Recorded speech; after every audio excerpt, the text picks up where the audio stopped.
I am Mazhar from the Peace College, Ahmedabad.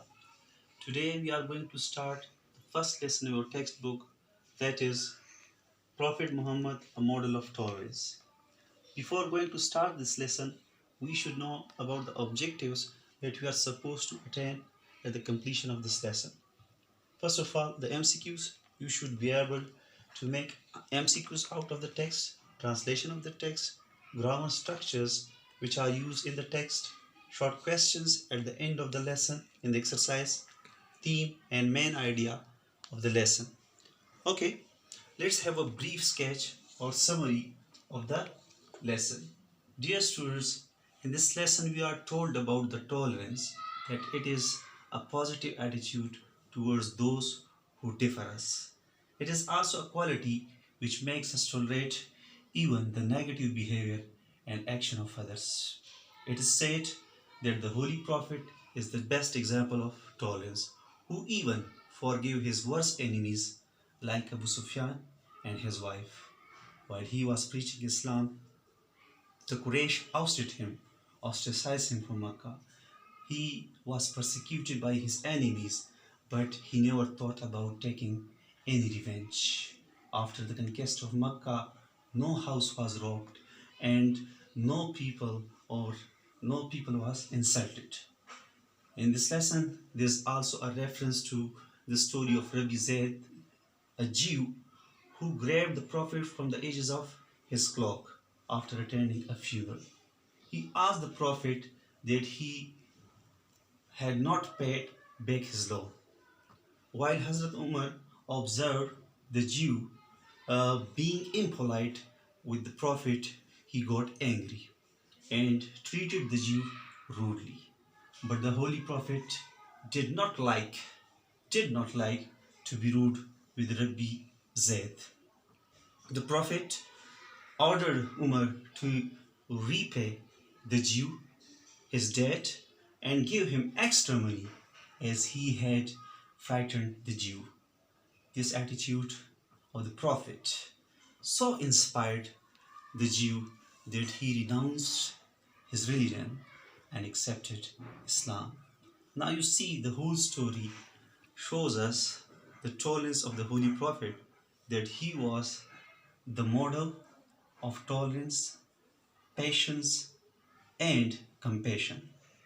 Okay, now let's come to the words meaning which are used in the first paragraph. In the first paragraph, we have the first word, that is believed. Believed means iman lana, yakin karna. Believed is a verb.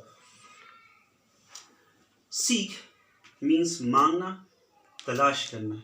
Seek is also a verb. Patience means sabr or bardash. Patience is an abstract noun. Okay, it has no physical existence. That is why we call it an abstract noun. Patient, it is an adjective. Okay, and it means sabir or sabr karne wala. The next word we have tolerance. Tolerance means tahammul or bardash. Tolerance is also an abstract noun. Fair. Fair means acha, kara or jais. It is also an adjective. Objective means maruzi, ba maksad. Objective is also an adjective. Lifestyle means tarz zindagi. Lifestyle, tarz zindagi.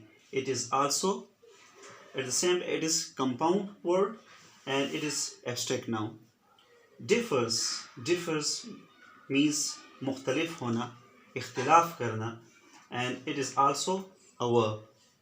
Virtue means hubi ya neki, and virtue is also an abstract noun.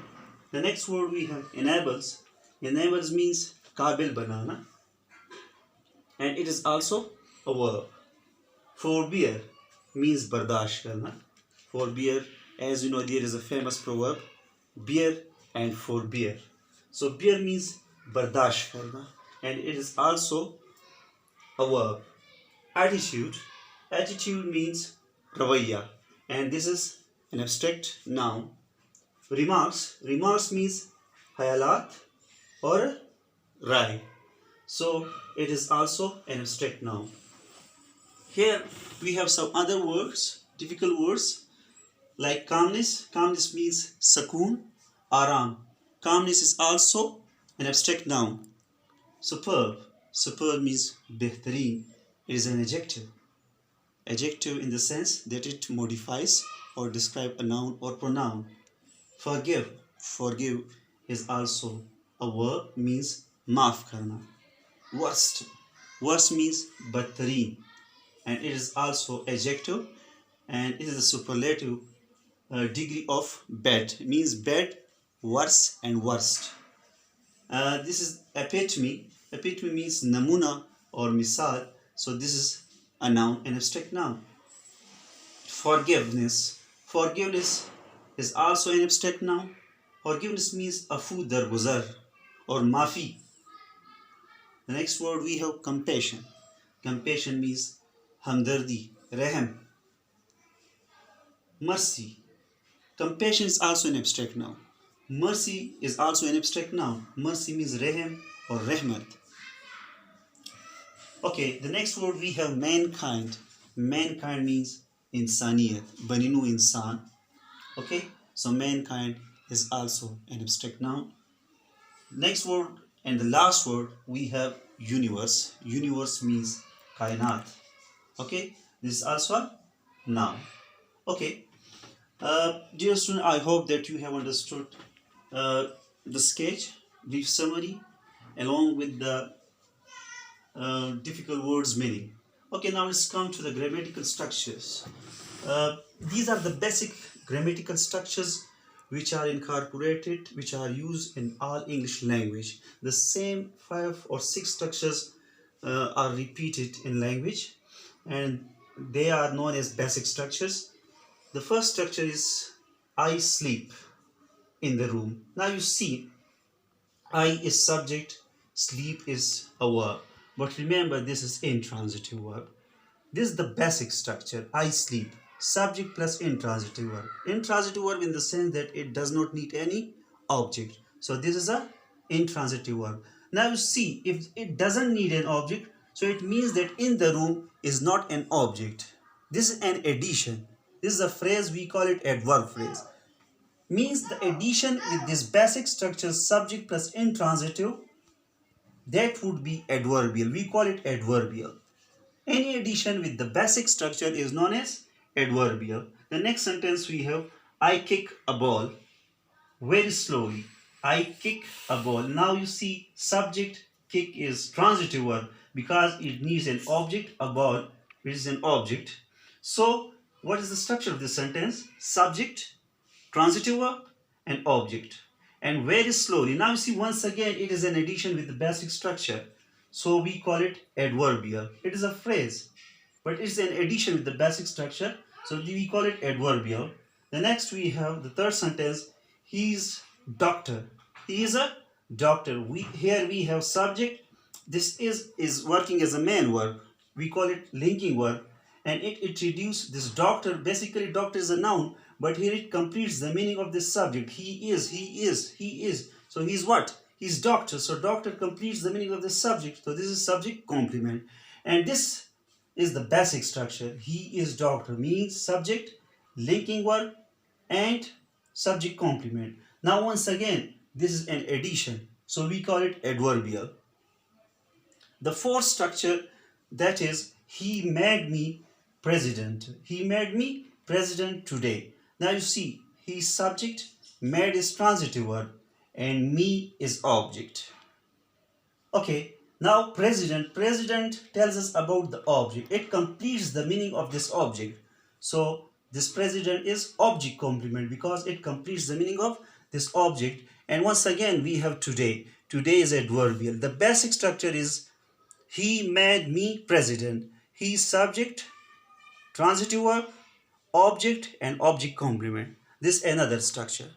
Okay, the fifth one structure, he gifted me a pen. He gifted me a pen. He, subject, gifted. This is also a transitive verb. Me is an object, a pen is also object. But here we have two objects One is direct object, one is indirect object. A pen is direct object because that is directly affected by the action of the subject, and me is the person who is taking the benefit, so me is indirect object, and pen is directly affected by the action, so we call it direct object. Today once again it is in addition with this basic structure, so today is adverb, but we call it adverbial. Now you see subject, transitive verb, indirect object, and direct object. So this is another structure. I hope that you have understood the structures, the words meaning, and summary of the lesson. Okay, now let's come to your assignments. You are supposed to write 10 MCQs out of the text, and you should answer question number 1 in your exercise. Thank you and have a nice time.